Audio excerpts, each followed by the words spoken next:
Self-proclaimed liberals in India suffered an entertaining meltdown as PM Narendra Modi attacked the Congress party over their promise of financial redistribution.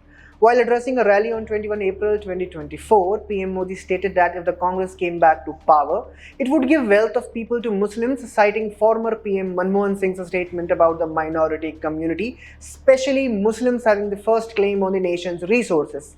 He said that the common man's wealth will be distributed among those who have more children as well as to infiltrators, taking a dig at the appeasement politics of opposition parties. पहले जब उनकी सरकार थी उन्होंने कहा था कि देश की संपत्ति पर पहला अधिकार मुसलमानों का है।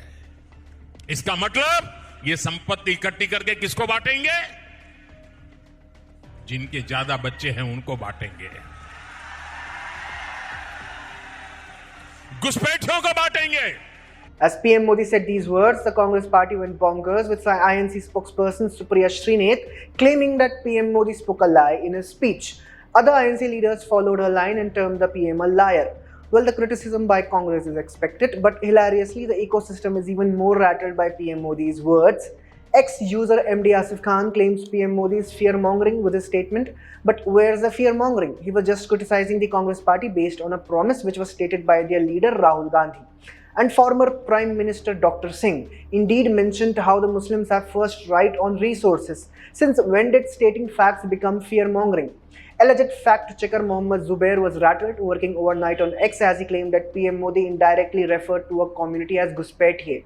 In another X post, he targeted PM Modi for alleged dehumanization of the Indian Muslims. But if one looks at PM Modi's statements, he did not actually target the Muslim community, but the Congress party and their minority appeasement. Over the years, opposition parties such as Congress, Trinamool Congress and Aam Aadmi Party have gone out of their way for the settlement of illegal immigrants, especially Rohingyas and Bangladeshis. The majority of them are Muslims, and once they become legitimate citizens of India via fake Aadhaar cards and other documents, they will end up getting the resources that are actually meant for the poor of our nation.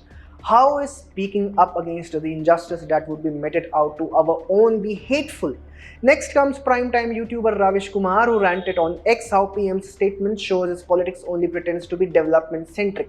He claims that PM Modi is only saying Muslims, Muslims, but Ravish said not a word on former PM Manmohan Singh's argument on minority community having the first claim on nation's resources. Did Ravish had no ounce of afsos after hearing this statement? How come no lanat was sent towards Dr. Singh for his appeasement statement? The Wire's propagandist Arfa Khanum Shermani went on a frenzy as she did multiple posts on X. In one post, she laments about how, under the pretext of Hindu polarizations, Muslims have been pushed to the margins of politics and society. In another post, she wrote, "The only language the Führer Samrat knows is hate speech, pure unadulterated hatred for Muslims." Except PM Modi's words were against the illegal immigrants. If Arfa is a legitimate citizen of India, why is she getting so triggered? Same is the case with financial fraud accused Washington Post columnist Rana Ayub. She said on X, "This is Prime Minister Modi's most dangerous speech, a direct attack against Muslims of India." In another X post, she claims that this is much more brazen hate speech against Muslims compared to the ones given during the anti-Muslim carnage of 2002. What is with this perpetual victim mentality? Next on the list is Rakib Hamid Naik, the one who currently runs Hindutva Watch, a propaganda media platform that is always involved in biased reporting against India and Hindus. He writes the Prime Minister Narendra Modi's rhetoric against Muslims is extremely divisive and dangerous. It would only fuel more hate and violence against the already battered community. Naik claims that PM Modi's rhetoric is extremely divisive and dangerous. But if we have a look at Naik, he is the one who's working on the payroll of those who want to divide India. Notably, Rakib has a history with Pakistan's Jamaat, as he was first propped up by Sound Vision, a Pak Jamaat project in the US run by Abdul Malik Mujahid, a Jamaat pro-teach. Speaking of Pakistanis, here is Pakistan's alleged academician Dr. Qamar Cheema. With absolutely no stake in the Indian elections, Pakistan as usual continues to toe Congress's line when it comes to setting narrative. But this should come as a lesson for Congress. Play stupid games, win stupid prizes.